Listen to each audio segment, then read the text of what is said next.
মৃত ব্যক্তির রুহগুলো কোথায় রাখবে, কোন জায়গায় রাখবে? এই রুহগুলো কিতাবের মধ্যে পাওয়া যায়। যখন কোনো ব্যক্তি মারা যায়, মারা যাওয়ার পরে তার শরীরের কাপড়গুলো, মারা যাওয়ার পরে কি কাপড়গুলো থাকে না খুলে আস্তে আস্তে?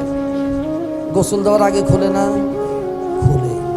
এই কাপড়গুলো খোলার পরে থেকে নিয়ে ঠিক একদম আপনার কাফন করানোর পূর্ব পর্যন্ত এই অল্প সময়ের মধ্যে সে নেককার যদি হয় তাহলে নেক জায়গাগুলো, জান্নাত সেই জায়গাগুলো দেখাইয়া তাকে আবার তার জায়গায় নিয়ে আসবে।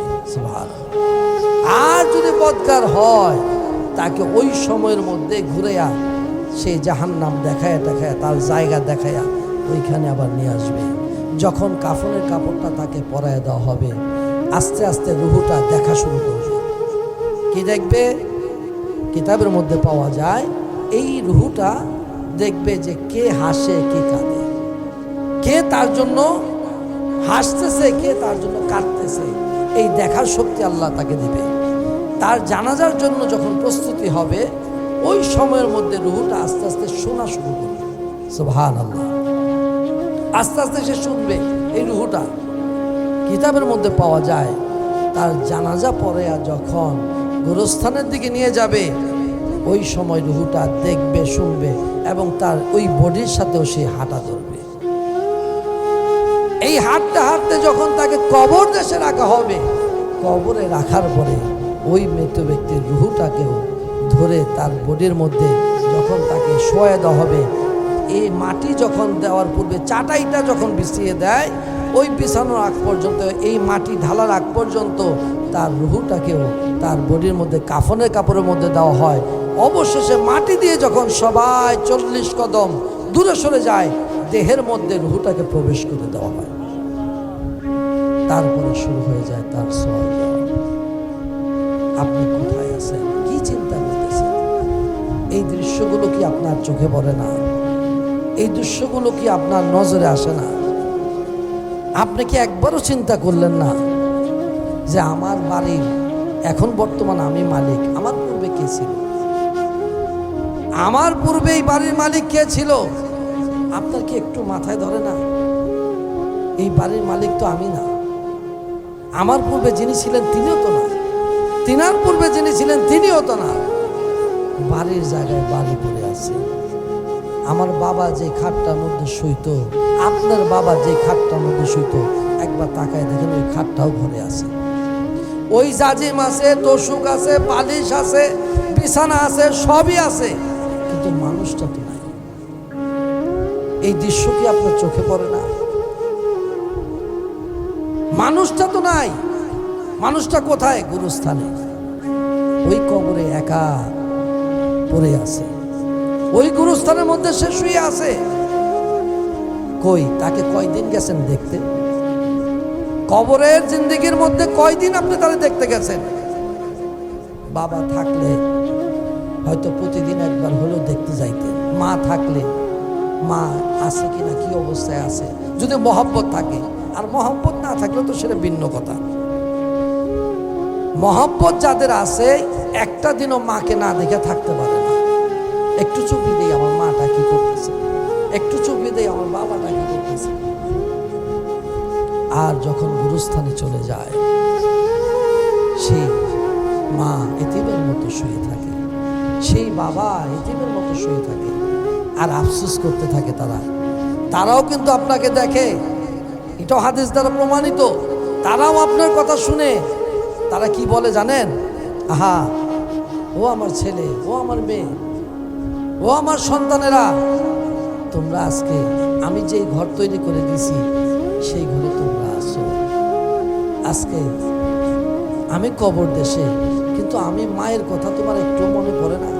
1 মাস 2 মাস 1 বছর হয়ে গেল, কই আমি মায়ের জন্য তো, আমি বাবার জন্য তো এই 1 বছরের মধ্যে একবারও দোয়া করলাম না। অথচ আমি তোমাকে না দেখা একটা সেকেন্ড আমি মা থাকতে পারি নাই। আমি বাবা তোমাকে, আমার সন্তানটা বিপদে পড়লো কিনা আমি দূরে থাকতে পারি নাই, সবসময় খোঁজ খবর তোমার নিছি। কিন্তু আজকে আমরা কবরে আসি দেখে তোমরা কি একটু আমাদের খবর নিতে পারলো না? একটু দোয়াও কি করতে পারলাম না? এই আফসোস তারা কবর দেশ থেকে করে। অথচ আপনি আমি তাদেরকে ভুলে গেছি। ভুলে তো গেছি, যত রকমের বদমাইশি আছে, যত রকমের খারাপি আছে, সমস্ত খারাপের মধ্যে লিপ্ত হয়ে গেছে, ওই বদমাইশির মধ্যে লিপ্ত হয়ে গেছে। কেন? এটা কি বাবা বলে গেছিল? মা আমারে কি উপদেশ দিছে যে বাবা এই সুদের কারবার কইল, এই ঘুষের কারবার কইল, মানুষকে এইভাবে বিপদে ফেলাইবা, তারে অনর্থক একটা গালি দিবা, তারে অনর্থক একটা তার সাথে ঝগড়া করবা, তার সম্পর্কে একটা বাজে কথা বলবা, এগুলো কি বাবা মা বলে গেছে আমাদেরকে? কখনোই না, কখনোই না। বাবা মা আমাদেরকে সেই উপদেশ দেয় নাই। বাবা মা চেয়েছেন যে বাবা ভালো সন্তান হওয়ার মতো ভালো হও, ভালো ছেলে হওয়ার মতো হও, মসজিদে যাও, নামাজ পড়ো, ভালো একটা মানুষের সাথে চলো, ভালো বন্ধু খুঁজো, ভালো বন্ধু ছাড়া বাজে লোকদের সাথে চলো না বাবা। আমি মা বড় চিন্তায় থাকি, আমি বাবা বড় চিন্তায় থাকি তোমাকে নিয়ে।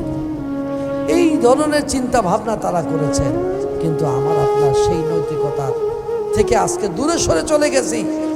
বরঞ্চ পারলে আরো ঘরে তালা মাইরা দেই। বাবা মা যদি একটু কষ্ট দেয়, তাদেরকে তালা মাইরা আরো কিভাবে কষ্ট দেওয়া যায় সেই চিন্তায় থাকি। এই যদি হয় আমাদের চরিত্র, তাহলে কেমনে মাপ পাইবেন আল্লাহর দরবারে? কেমনে ক্ষমা পাইবেন? উপায় নাই, বাঁচার কোনো উপায় থাকবে না, পালানোর মতো কোনো রাস্তা খুঁজে পাওয়া যাবে না। কারণ কবরে সবাইকে যাইতে হবে, কোনোভাবে কোনো ওয়ে নাই, কোনো ধরনের রাস্তা নাই। ওই কবরে জিন্দেগির মধ্যে থাকতে হবে। নিজামুদ্দিন আউলিয়া রহমতুল্লাহ আলাইহি, তিনার কাছে কোনো একজন ব্যক্তি দোয়ার জন্য যাবেন। তো তিনার কাছে যখন যাবেন, যাওয়ার পূর্বে সে আল্লাহর ওলির দরবারের আগে আরেকজন আল্লাহর ওলির দরবার আছে, তার কাছে যাওয়ার পূর্বে আরেকজন আল্লাহর ওলির বাড়ির সামনে দিয়ে যাইতে হবে।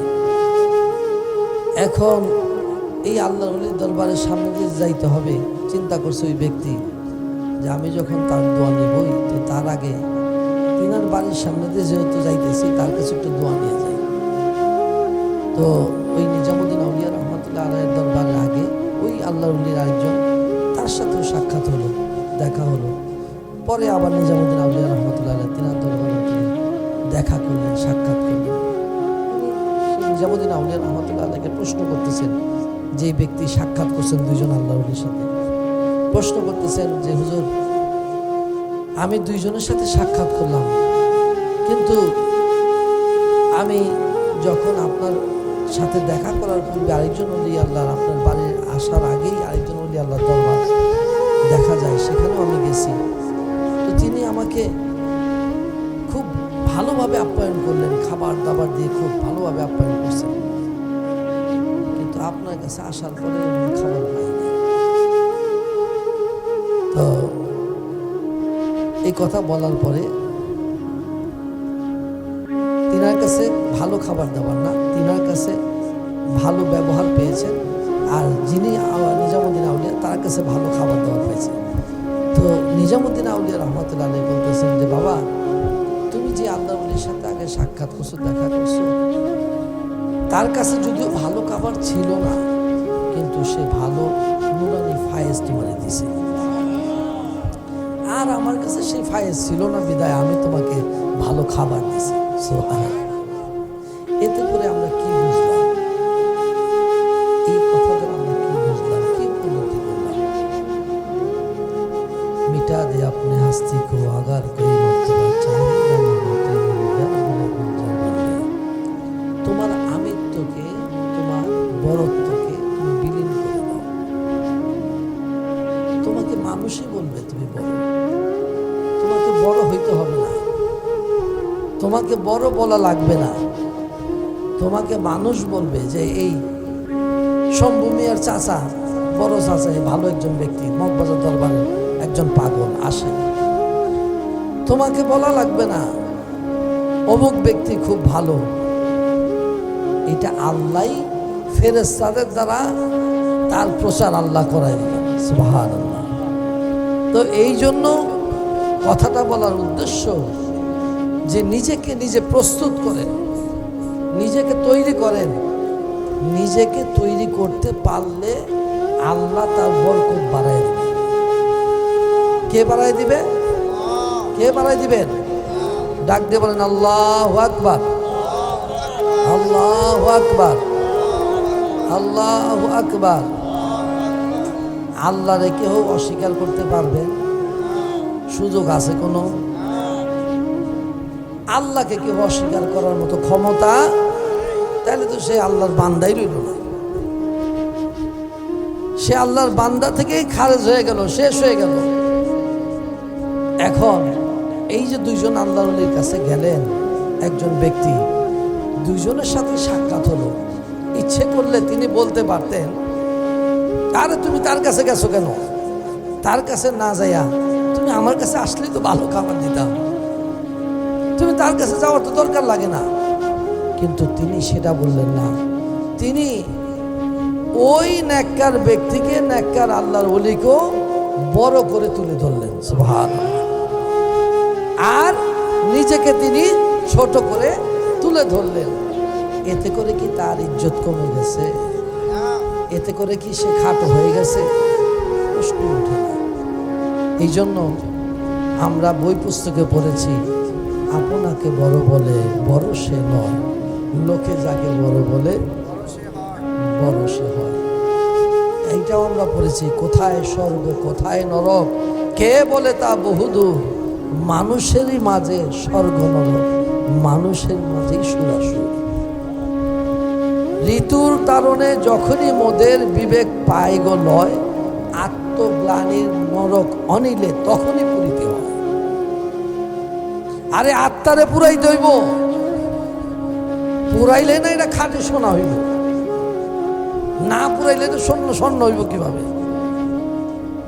স্বর্গ দূরে খুঁজতে হইব না তো, স্বর্গ নিজের মধ্যেই আছে, নিয়ামত নিজের কাছেই আছে, জান্নাত নিজের কাছেই আছে।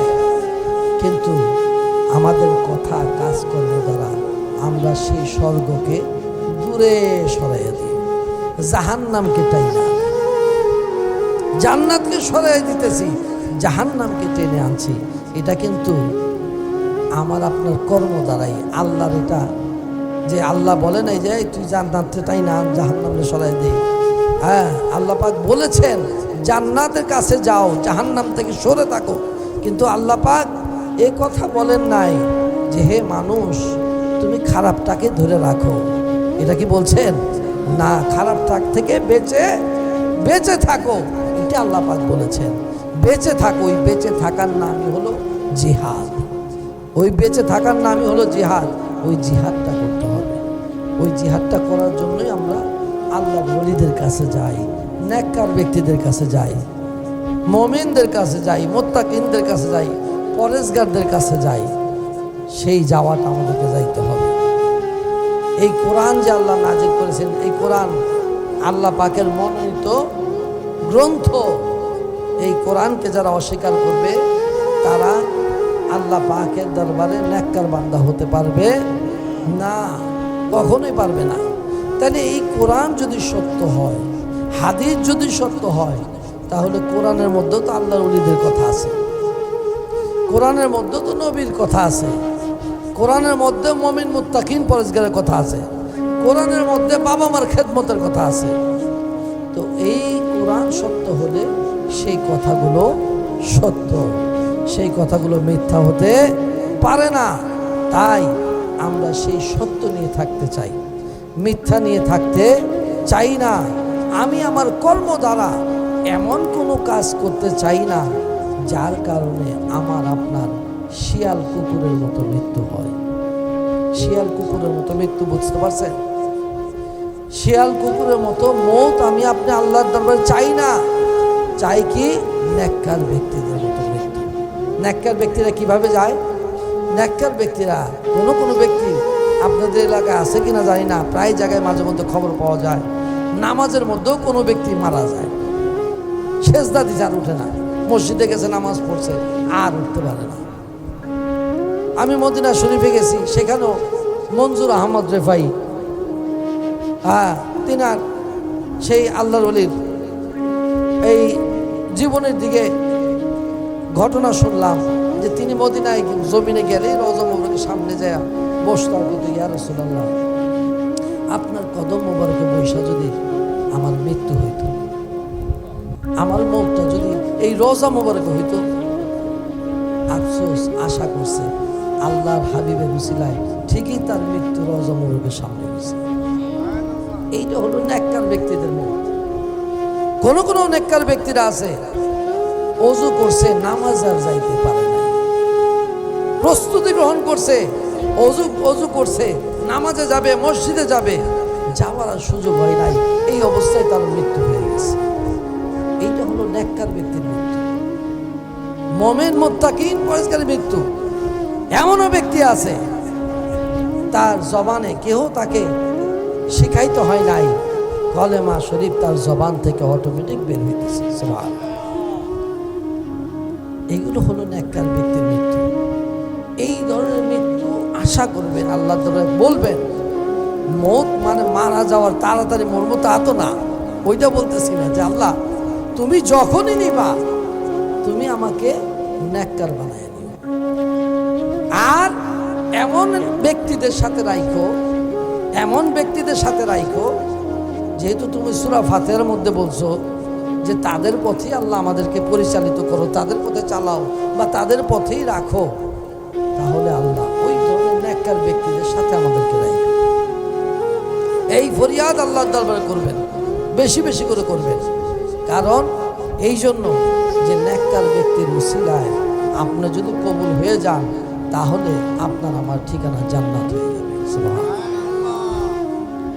মৃত ব্যক্তির রূহগুলো কোথায় রাখবে, কোন জায়গায় রাখবে, এই রূহগুলো কিতাবের মধ্যে পাওয়া যায়। যখন কোনো ব্যক্তি মারা যায়, মারা যাওয়ার পরে তার শরীরের কাপড়গুলো, মারা যাওয়ার পরে কি কাপড়গুলো থাকে না খুলে, আস্তে আস্তে গোসল দেওয়ার আগে খুলে না, খুলে। এই কাপড়গুলো খোলার পরে থেকে নিয়ে ঠিক একদম আপনার কাফন করানোর পূর্ব পর্যন্ত এই অল্প সময়ের মধ্যে সে নেককার যদি হয়, তাহলে নেক জায়গাগুলো জান্নাত, সেই জায়গাগুলো দেখাইয়া তাকে আবার তার জায়গায় নিয়ে আসবে। সুবহানাল্লাহ। আর যদি বদকার হয়, তাকে ওই সময়ের মধ্যে ঘুরাইয়া সেই জাহান্নাম দেখায় তার জায়গা দেখাইয়া ওইখানে আবার নিয়ে আসবে। যখন কাফনের কাপড়টা তাকে পরায় দেওয়া হবে, আস্তে আস্তে রুহুটা দেখা শুরু করবে। কি দেখবে? কিতাবের মধ্যে পাওয়া যায় এই রুহুটা দেখবে যে কে হাসে, কে কাঁদে, কে তার জন্য হাসতেছে, কে তার জন্য কাঁদতেছে, এই দেখার শক্তি আল্লাহ তাকে দিবে। তার জানাজার জন্য যখন প্রস্তুতি হবে, ওই সময়ের মধ্যে রুহুটা আস্তে আস্তে শোনা শুরু করবে। সুবহানাল্লাহ। আস্তে আস্তে সে শুনবে। এই রুহুটা কিতাবের মধ্যে পাওয়া যায় তার জানাজা পরে আর যখন গোরস্থানের দিকে নিয়ে যাবে, ওই সময় রুহুটা দেখবে, শুনবে এবং তার ওই বডির সাথেও সে হাঁটা ধরবে। এই হাঁটতে হাঁটতে যখন তাকে কবর দেশে রাখা হবে, কবরে রাখার পরে ওই মৃত ব্যক্তির রুহুটাকেও ধরে তার বডির মধ্যে যখন তাকে শোয়া দেওয়া হবে, এই মাটি যখন দেওয়ার পূর্বে চাটাইটা যখন বিছিয়ে দেয়, ওই বিছানোর আগ পর্যন্ত, এই মাটি ঢালার আগ পর্যন্ত তার রুহুটাকেও তার বডির মধ্যে কাফনের কাপড়ের মধ্যে দেওয়া হয়। অবশেষে মাটি দিয়ে যখন সবাই 40 কদম দূরে সরে যায়, দেহের মধ্যে রুহুটাকে প্রবেশ করে দেওয়া হয়। তারপরে শুরু হয়ে যায় তার সওয়াল জবাব। আপনি কোথায় আছেন, কি চিন্তা করতেছেন? এই দৃশ্যগুলো কি আপনার চোখে পড়ে না? এই দৃশ্যগুলো কি আপনার নজরে আসে না? আপনি কি একবারও চিন্তা করলেন না যে আমার বাড়ির এখন বর্তমান আমি মালিক, আমার পূর্বে কে ছিল? আমার পূর্বে এই বাড়ির মালিক কে ছিল? আপনার কি একটু মাথায় ধরে না? এই বাড়ির মালিক তো আমি না। আমার পূর্বে যিনি ছিলেন তিনিও তো না, তিনার পূর্বে যিনি ছিলেন তিনিও তো না। বাড়ির জায়গায় বাড়ি পড়ে আছে। আমার বাবা যে খাটটার মধ্যে শুইতো, আপনার বাবা যে খাটটার মধ্যে শুইতো, একবার তাকায় দেখেন ওই খাটটাও ভরে আছে। ওই জাজিম আছে, তোষক আছে, বালিশ আছে, বিছানা আছে, সবই আছে, এই দৃশ্য কি আপনার চোখে পড়ে না? মানুষটা তো নাই, মানুষটা কোথায়? গুরুস্থানে, ওই কবরে একা পড়ে আছে, ওই গুরুস্থানের মধ্যে সে শুয়ে আছে। কই তাকে কয়দিন গেছেন দেখতে? কবরের জিন্দেগির মধ্যে কয়দিন আপনি তাদের দেখতে গেছেন? বাবা থাকলে হয়তো প্রতিদিন একবার হলেও দেখতে যাইতেন, মা থাকলে মা আছে কিনা, কি অবস্থায় আছে, যদি মহব্বত থাকে। আর মহব্বত না থাকলে তো সেটা ভিন্ন কথা। মহব্বত যাদের আছে একটা দিনও মাকে না দেখে থাকতে পারে না। একটু চুপি দেই আমার মাটা কি করতেছে, একটু চুপি দেই আমার বাবাটা কি করতেছে।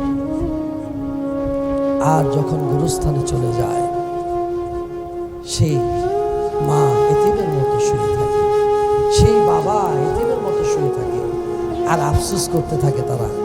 তারাও কিন্তু আপনাকে দেখে, এটা হাদিস দ্বারা প্রমাণিত। তারাও আপনার কথা শুনে তারা কি বলে জানেন? আহা, ও আমার ছেলে, ও আমার মেয়ে, ও আমার সন্তানেরা, তোমরা আজকে আমি যেই ঘর তৈরি করে দিছি সেই ঘরে তোমরা আসো। আজকে আমি কবর দেশে, কিন্তু আমি মায়ের কথা তোমার একটু মনে পড়ে না? 1 মাস 2 মাস 1 বছর হয়ে গেল, কই আমি মায়ের জন্য তো, আমি বাবার জন্য তো এই 1 বছরের মধ্যে একবারও দোয়া করলাম না।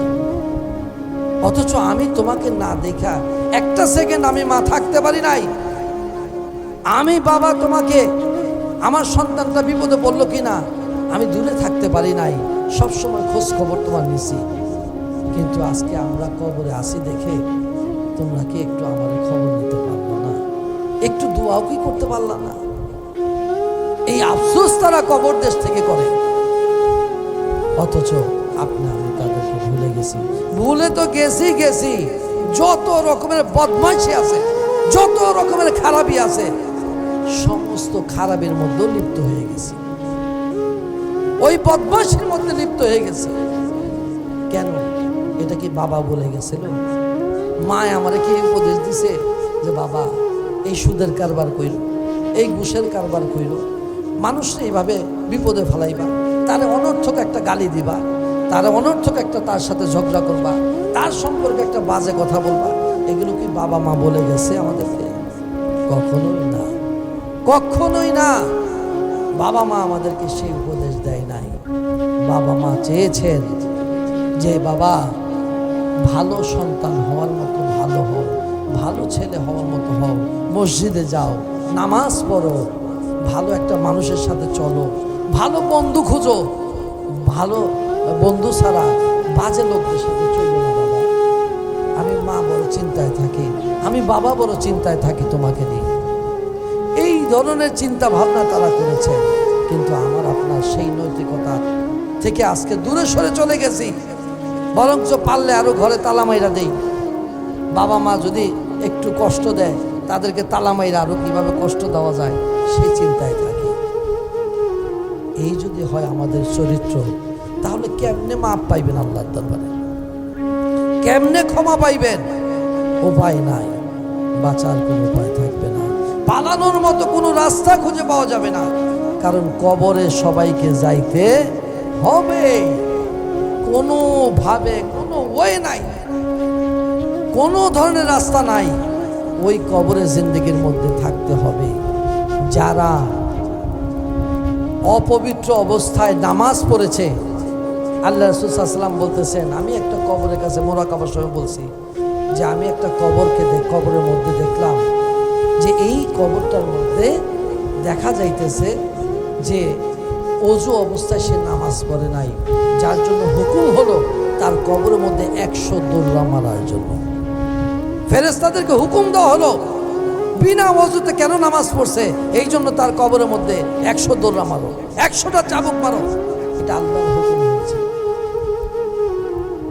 ওই ব্যক্তি আবদার করতেছে, আল্লাহ 100টা না মাইরা একটা যদি মারো তাইলে একটু কষ্টটা কম হইবে, একটা কমপক্ষে একটা আমার মারো আল্লাহ। আল্লাহ হুকুম দিলেন, যা আমার এই বান্দা যখন কেমন রহমান রহিম, কেমন বান্দার প্রতি দয়াশীল, কেমন দরদি মাবুদ তিনি, অথচ সে আল্লাহর কথা আমরা শুনি না।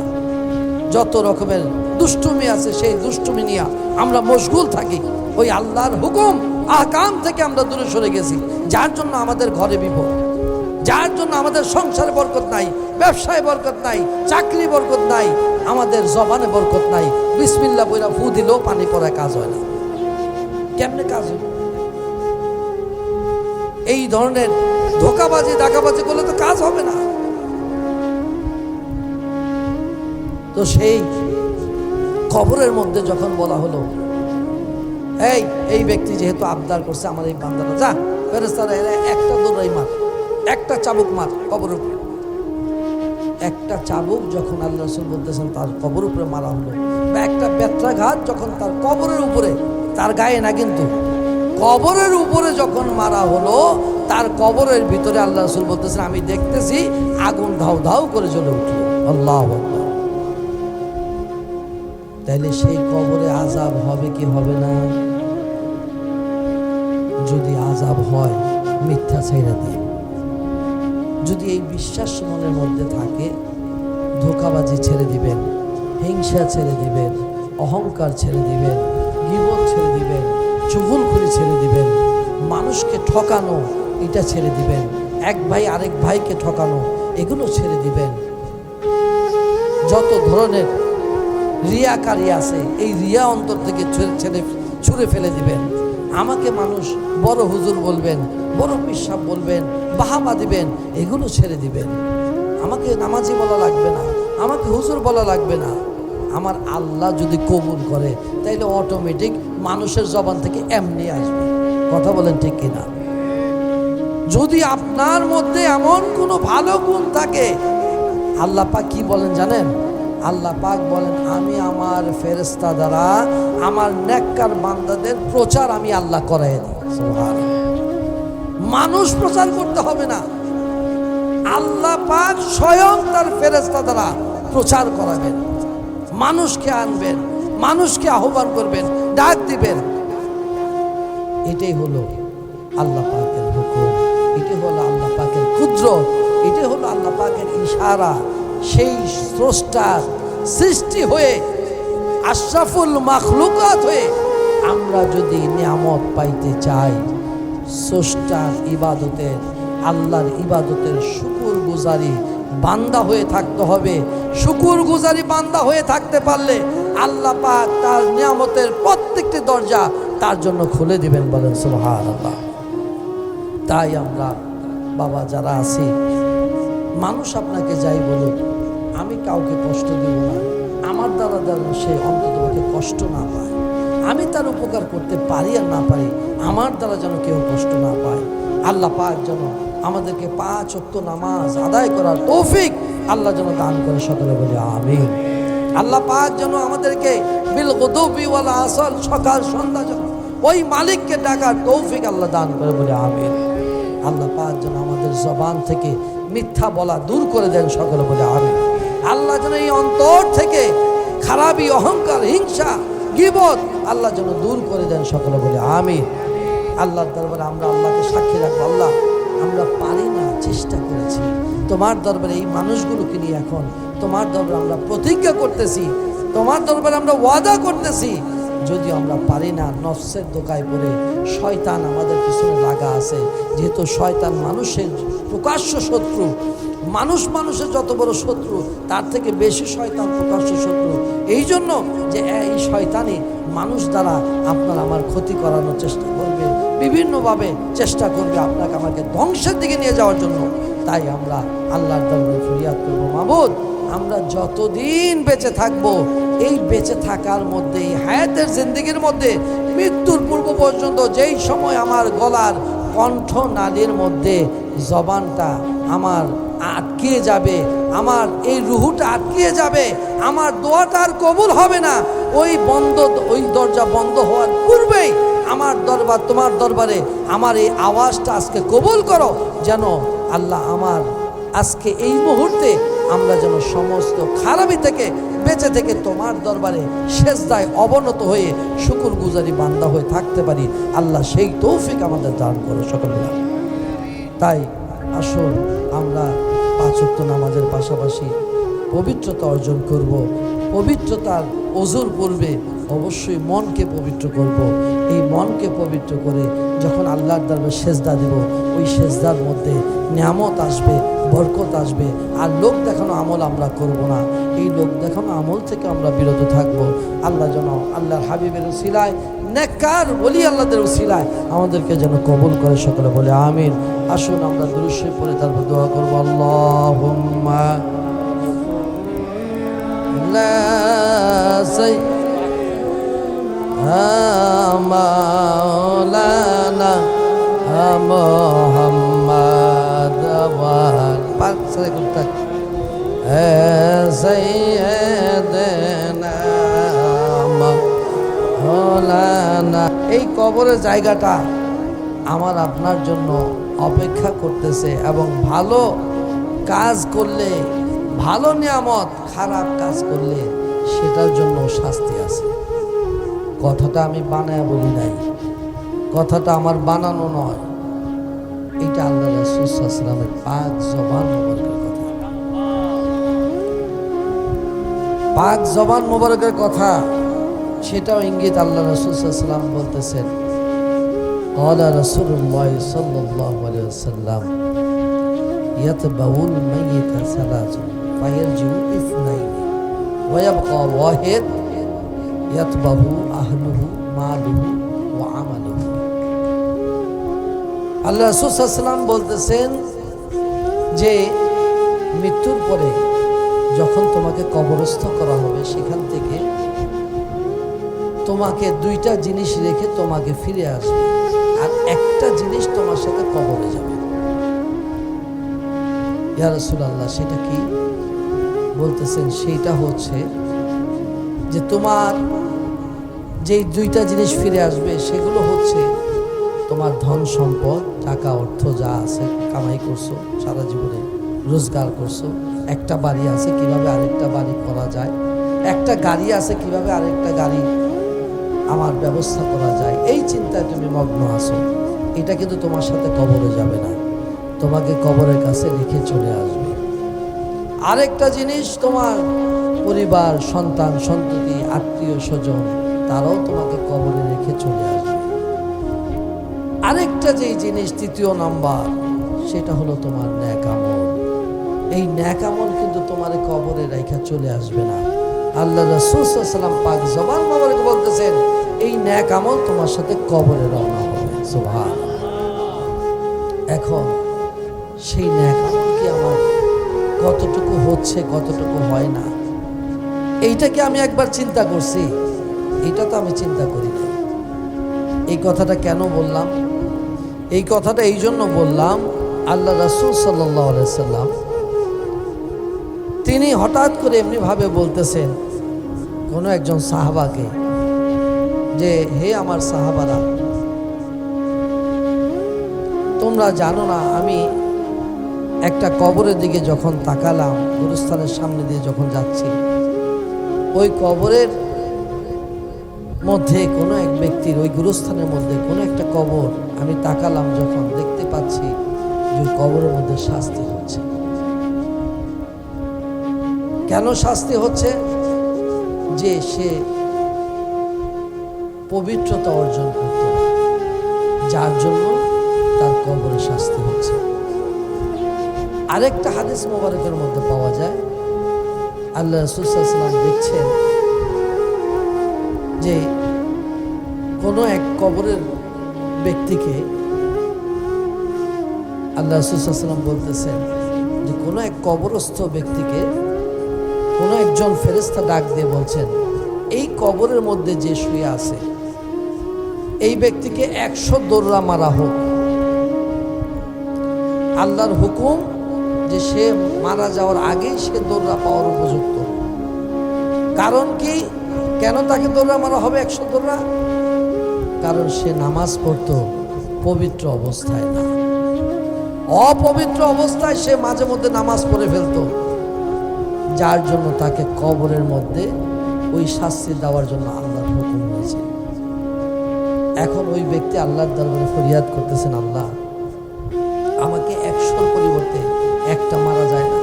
100 মারলে তো আমার অবস্থা আরো কঠিন অবস্থা, খারাপ অবস্থা হয়ে যাবে। আর যে করছে, ফরিয়াদ করছে আল্লাহ। আল্লাহ রাসূল সাল্লাল্লাহু আলাইহি ওয়াসাল্লাম বলতেছেন আল্লাহ পাক তার কথা রাখছেন। রেখে বলা হয়েছে তার কবরের উপরে একটা দোররা মারো। দোররা মানে বলছে, বুঝতে পারছেন কিনা, এরকম বেতের মতো, একটা চাবুকের মতো এরকম মারা। এই একটা দোররা যখন তার কবরের মধ্যে মারা হলো, মারার কারণে দেখা গেল তার কবরের মধ্যে আগুন ধাউ ধাউ করে জ্বলে উঠছে। আল্লাহু আকবার। তাইলে বোঝা যায় কবরে আযাব হবে, কবরে শাস্তি হবে, কবরে কঠিন অবস্থা হবে। শুধু তাই নয়, এই যে ভালো দিক বললাম, খারাপ দিক বললাম, আমাদের এখনো সময় আছে, সাবধান হতে হবে মুসলমান, সতর্ক হতে হবে। আপনি নামাজ পড়ছেন কিন্তু মিথ্যা ছাড়তে পারেন নাই, বাঁচতে পারবেন না। নামাজ পড়তেছেন, সুদের কারবার ছাড়তে পারলেন না, আপনি বাঁচতে পারবেন না। নামাজ পড়তেছেন, বাটপারি ধোঁকাবাজি ছাড়তে পারলেন না, বাঁচতে পারবেন না। নামাজ পড়তেছেন, আল্লাহকে ডাকতেছেন, কিন্তু এখনো জিনা কারবারি, এই ধরনের কাজ কারবার আপনি ছাড়তে পারলেন না, আপনি বাঁচতে পারবেন না। এখনো সময় আছে, এগুলো ছাড়তে হবে, নতুবা আপনার আমার বাঁচার উপায় নেই। কেন বললাম এই কথা? এই জন্য বললাম, আল্লাহ রাসূল সাল্লাল্লাহু আলাইহি ওয়াসাল্লাম তিনি দেখতেছেন যখন তিনাকে মেরাজের রজনীতে আল্লাহর দরবারের দিকে নিয়ে যাওয়া হচ্ছে, আল্লাহর সাথে দিদারের জন্য, সাক্ষাতের জন্য। এই অবস্থা আল্লাহ রাসূল সাল্লাল্লাহু আলাইহি ওয়াসাল্লাম দেখতেছেন কোন কোন কবরের মধ্যে কোন কোন ব্যক্তিকে শাস্তি দেওয়া হচ্ছে। কি শাস্তি? এমন শাস্তি দেওয়া হচ্ছে যে তার পেশাব পায়খানার রাস্তা দিয়ে কোনো কোনো ফেরেশতারা এরকম করাত, গাছ কাটে যে করাত তো চিনেন সবাই, এই করাতগুলো তার নিচের থেকে ধরে এরকম করে কোসাইয়া এরকম করে ফাড়া হচ্ছে, তাকে গাছ যেরকম ফাড়ে এইরকমভাবে ফাড়তে ফাড়তে ফাড়তে ফাড়তে মাথা পর্যন্ত আনছে, আবার মাথার থেকে ফেরে আবার নিচের দিকে নিয়ে যাওয়া হচ্ছে, দুই ভাগ করে তাকে ফেলানো হচ্ছে, আবার জোড়া লেগে যাচ্ছে, আবার তাকে এইভাবে ফাড়া হচ্ছে। আল্লাহ রাসূল সাল্লাল্লাহু আলাইহি ওয়াসাল্লাম জিজ্ঞেস করলেন, এটার কারণ কি? এই অবস্থা কেন তাকে করা হচ্ছে? এটা তো বড় তাকে কঠিন অবস্থা করা হচ্ছে, কঠিনভাবে তাকে শাস্তি দেওয়া হচ্ছে, কারণ কি? আল্লাহ রাসূল সাল্লাল্লাহু আলাইহি ওয়াসাল্লামের কথা শুনে উত্তর দেওয়া হলো যে এই ব্যক্তি মিথ্যুক ছিল, মিথ্যাবাদী ছিল, যার জন্য তার কবরে এই শাস্তি হচ্ছে। সকলে বলি আল্লাহু আকবার। আরেক ব্যক্তিকে তার মাথার মধ্যে শাপল, সবাই ছিলেন যেই শাপল দিয়ে মাটি খোদা খোদা হয়, গর্ত করা হয়, এই ধরনের মোটা রড দিয়ে যে শাপল বানানো হয়, এই ধরনের রড মোটা শাপল দিয়ে কোনো কোনো ব্যক্তির মাথার মধ্যে জোরে আঘাত দেওয়া হচ্ছে, মাথাটা তার দেহ থেকে ছুঁইটা আলাদা হয়ে যাচ্ছে, আবার জোড়া লাগতেছে, আবার তার মাথার মধ্যে মারা হচ্ছে, মাথাটা ভেঙে চূর্ণ বিচূর্ণ হয়ে যাচ্ছে, আবার তার মাথাটা লেগে যাচ্ছে, আবার মাথাটা ছিটকে দূরে চলে যাচ্ছে। এই অবস্থায় ফেরেশতা তাকে শাস্তি দিচ্ছে। জিজ্ঞেস করা হলো কারণ কি? এই ব্যক্তির এই অবস্থা কেন? বলা হবে এই ব্যক্তির এই অবস্থার কারণ হচ্ছে তারা কোরআন পড়েছে, তারা কোরআন পড়েছে কিন্তু কোরআনের মর্ম সে বুঝে নাই, কোরআনের অর্থ বুঝেও সে কাজ করে নাই। এই ধরনের ব্যক্তি যারা হবে তাদের এই অবস্থাই হবে, কঠিন অবস্থা, তাদের এই অবস্থা হবে। অনেকে বর্তমান সমাজের মধ্যে আছে, দেখবেন কোরআন নিয়েও সন্দেহ প্রকাশ করে, আছে না? দেখবেন কোরআনের আয়াত নাকি ভুল আছে, কোরআন নিয়েও তারা মন্তব্য করে, কোরআনের রুকু নাই, কোরআনের সুজুদ সিজদা নাই, এই ধরনের কথা বলতে বলতে এখন কোরআনের মধ্যেও তারা সন্দেহ প্রকাশ করতেছে। সকলে বলি নাউজুবিল্লাহ। অথচ এই কোরআন, যেই কোরআন তৈরি করার মতো কারো ক্ষমতা নাই, যে আল্লাহ পাক রব্বুল আলামিন ওয়াল্লাহুল্লাযী লা ইলাহা ইল্লা, তিনি এক আল্লাহ, ওয়াহদাহু লা শারীকা লাহু, তিনার মতো আর কোনো মাবুদ নাই, যিনি এই কোরআন তৈরি করার মতো ক্ষমতা রাখেন। কোনো মানুষের পক্ষে সম্ভব নয়, কোনো ফেরেশতার পক্ষে সম্ভব নয়, যে রব্বুল আলামিনের পক্ষে কেবল এই কোরআন রচনা করা সম্ভব, অন্য কারো কোনো পক্ষে সম্ভব নয়। সেই কোরআন নিয়েও যারা সমালোচনা করে এরাও আল্লাহর সঠিক বান্দা হতে পারে না। অতএব মুসলমান সাবধান, এই ধরনের ব্যক্তিদের থেকে আমাদেরকে সাবধান থাকতে হবে, হুঁশিয়ার থাকতে হবে। যেই ইঙ্গিতগুলো আমি দিলাম, যেই কথাগুলো আপনাদেরকে জানাইলাম, এগুলো আমাদেরকে সতর্কতা এখন থেকে অবলম্বন করতে হবে, নতুবা আমরা বিপদে পড়ে যাব। যেই স্রষ্টার সৃষ্টি হয়ে আমরা এখনো তার সেই নিয়ামতের শুকরিয়া আদায় করার মতো ক্ষমতা আমাদের নাই, শুকরগুজার হয়ে থাকতে হবে। কিন্তু ওইভাবে আমরা শুকরিয়া আদায় করে শেষ করতে পারবো না। তিনি যেই নিয়ামত আমাদেরকে দিয়ে রেখেছেন, ইচ্ছে করলে এই যে আমরা এত অন্যায় করি, এত জুলুম করি, অত্যাচার করি, মিথ্যা বলি, অহংকার করি, গীবত করি, আমরা সুদ ঘুষের কারবার আমাদের সমাজের মধ্যে ছড়ায় আছে, এই ধরনের কাজ করার পরেও যদি আল্লাহ নারাজ হয়ে যাইতেন, তাহলে অন্যান্য নবীদের যুগে আল্লাহ পাক বিভিন্নভাবে আগুনের বৃষ্টি ফেলছেন, সাপ বৃষ্টি আল্লাহ আসমান থেকে ফেলছেন। এই রকম বিভিন্নভাবে বিভিন্ন নবীদের জামানায় আল্লাহ পাক পরীক্ষা করেছেন, সাথে সাথে তাদের উপরে গজব দিয়েছেন। আল্লাহ পাক সাবধান সাবধান করেছেন, হুঁশিয়ার করেছেন। আল্লাহ পাক সতর্ক করে বলেছেন, ইন্না বাতশা রাব্বিকা লাশাদীদ, আমার আযাব কঠিন থেকে কঠিন, তোমরা কল্পনাও করতে পারবে না। অতএব সাবধান, আমরা ওই নিয়ামতের শুকরিয়া আদায় করতে পারি না। একটা কুকুর, ওই কুকুরও কিন্তু আল্লাহর দরবারে শুকরিয়া আদায় করে একটা মনিবের কথা শুনে।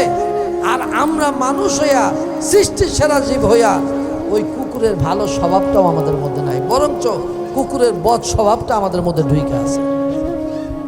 ওই কুকুরের বদ স্বভাব ঢুকে আছে। একটা কুকুরও মনিবের শুকরিয়া আদায় করে। কুকুরটা যখন বাড়িতে থাকে, দেখবেন কুকুরকে যদি কুকুর ওই মনিবের ভক্ত হয়, কুকুরকে যদি বলা হয়, এই তুই সর, আমার কাছে থাকিস না, কুকুরটা মাথা নিচু করে সরে যায়। এরকম আছে অনেক জায়গায়, আপনাদের বিশ্বাস নাও হতে পারে। আমার শোনায়, আমার একটা এই ঘটনাটা আমি বাস্তব ঘটনা শুনলাম। আমাদের এলাকায় এই লোকটা থাকতেন, তা আমার মামার কাছে সেই ঘটনাটা বলতেছেন।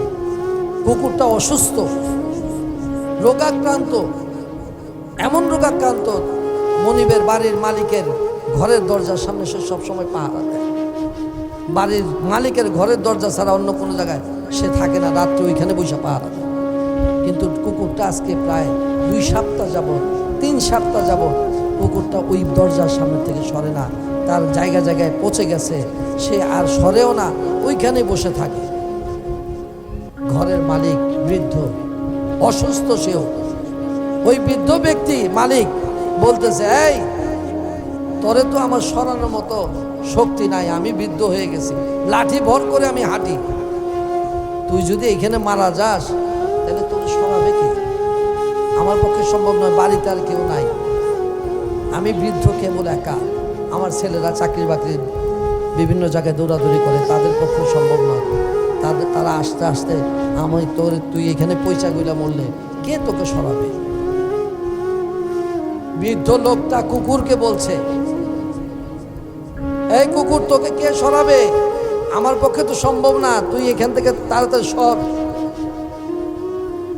ওই বৃদ্ধ লোকটা তাকিয়ে দেখতেছে, কুকুরটা আস্তে আস্তে, যেই কুকুর 3 সপ্তাহ যাবৎ 2 সপ্তাহ যাবৎ লড়ে না, ওই কুকুরটা মালিকের কথা শুই না, আস্তে আস্তে হ্যাঁচড়াইতে হ্যাঁচড়াইতে হ্যাঁচড়াইতে একটা গাছের পাশে, ঘরের পাশে একটা গাছ আছে, ওই জংলার বাগানে গাছের কাছে যায় সে আস্তে করে চুপ করে বসে গেল।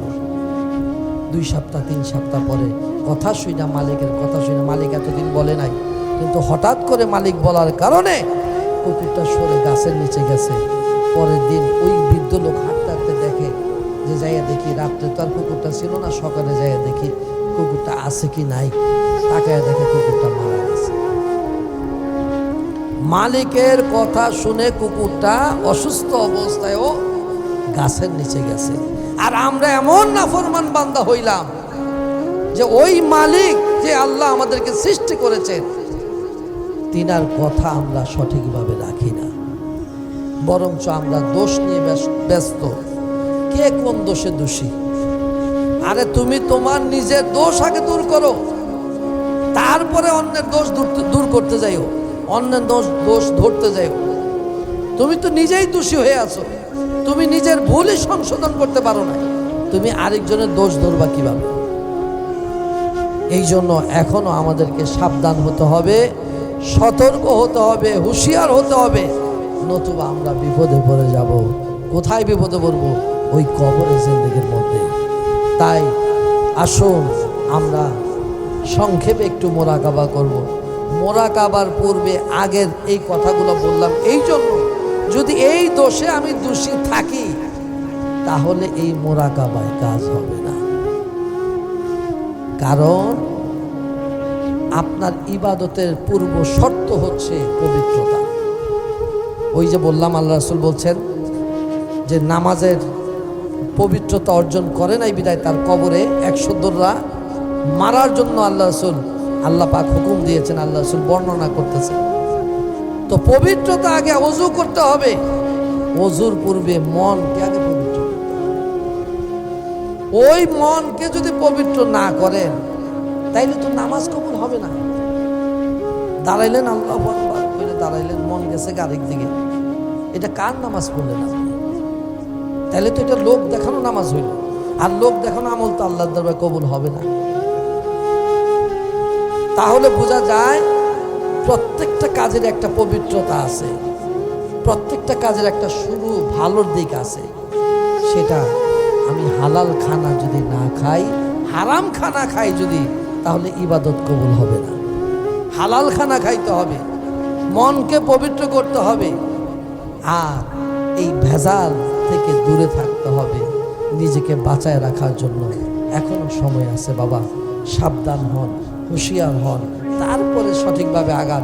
বরকত কেমনে হয় না, তারপরে এসে আমার কাছে বললেন বরকত অবশ্যই হবে যদি সঠিকভাবে আপনি চলতে পারেন, সঠিক নিয়মে যদি চলতে পারেন, বরকত আপনার কাছে অটোমেটিক আসবে। এই জন্য সতর্ক হন, সাবধান হন, হুঁশিয়ার হন। আমি এই কথাটা সবসময় বলি যে আল্লাহ পাকের রহমত যদি পাইতে হয়, আমাকে যদি দুনিয়ার মানুষ কেউ কষ্ট দেয়, আমার সাথে আমি তর্ক বিতর্ক কারোর সাথে যদি আমার হয়ে যায়, দুনিয়ার এই পরিবেশের মধ্যে যদি আমার সাথে কারো তর্ক বিতর্ক হয়, দেখা যাবে হুজুরের সাথে আমি কথা বলবো না, ওনার আমার ভালো লাগে না, কারণ তর্ক হয়েছে তো। অথবা নিজের ভাইয়ের সাথে কথা কাটাকাটি হলে কোনো বিষয় নিয়ে, না তার সাথে আমি কথা বলবো না, এরকম হয় না? তর্ক বিতর্ক করলে এক পর্যায়ে দেখা যায় তার চেহারা সে দেখে না, আমিও তার চেহারা দেখি না, সেও দেখে না, আমিও দেখি না, এরকম করে কি হয়ে যায়? গ্যাপ হয়ে যায়, ফারাক হয়ে যায়, দূরে সরে যায়, না তার কাছে আর যাব না। অথচ যে স্রষ্টা আপনাকে সৃষ্টি করেছেন, যে আল্লাহ রাব্বুল আলামিন আপনাকে সৃষ্টি করেছেন, কত নাফরমানি আমি আপনি করতেছি, তিনি যদি শুধু একবার চাইতেন যে তুই আমার এই দুনিয়ার মধ্যে জমিনে থাকতে পারবি না, বের হয়ে যা, শুধু এই কথা যদি বলতেন তিনি, আমার উপায় আছে, আল্লাহর এই দুনিয়া থেকে বের হওয়ার জায়গা আছে, কোনো জায়গা আপনি যাইতে পারবেন, লুকাইতে পারবেন? সম্ভব না। কিন্তু ওই স্রষ্টা তো রাগ করে না, ওই আল্লাহ তো রাগ করে না। তাহলে কেমন মাবুদ তিনি, কেমন দয়ালু রহমানুর রাহিম তিনি। এই জন্য আমরা ওই আল্লাহর দরবারে শুকরিয়া আদায় করি, বারবার ক্ষমা চাই, তিনার কাছে আকুতি করি, ফরিয়াদ করি, আল্লাহ তুমি আমার প্রতি অন্তত পক্ষে নারাজ হও না। তুমি যদি নারাজ হয়ে যাও, আমার বাঁচার উপায় নাই, আমার যাওয়ার কোনো জায়গা নাই, আমি কোথায় যাব, কোন স্থানে যাব? তোমার দয়া ব্যতীত আমার বাঁচার উপায় নাই, তোমার দয়া ব্যতীত এক কদম উঠানোর মতো ক্ষমতা আমার নাই। এই জন্য ওই স্রষ্টা শুকরিয়া আদায় করে আমাদেরকে চলতে হবে, নিয়ামত আদায় করতে হবে, তাহলেই বাঁচার কেবল আশা করা যায়। আল্লাহর দয়া ছাড়া আমরা কেউ বাঁচতে পারবো না। তাই আসুন সংক্ষেপে আল্লাহর দরবারে শুকরিয়া আদায় করার জন্য মহাব্বত নিয়ে, চোখের পানি আসুক আর না আসুক, একটু মহাব্বত নিয়ে বসে আল্লাহর দরবারে শুকরিয়া আদায় করি।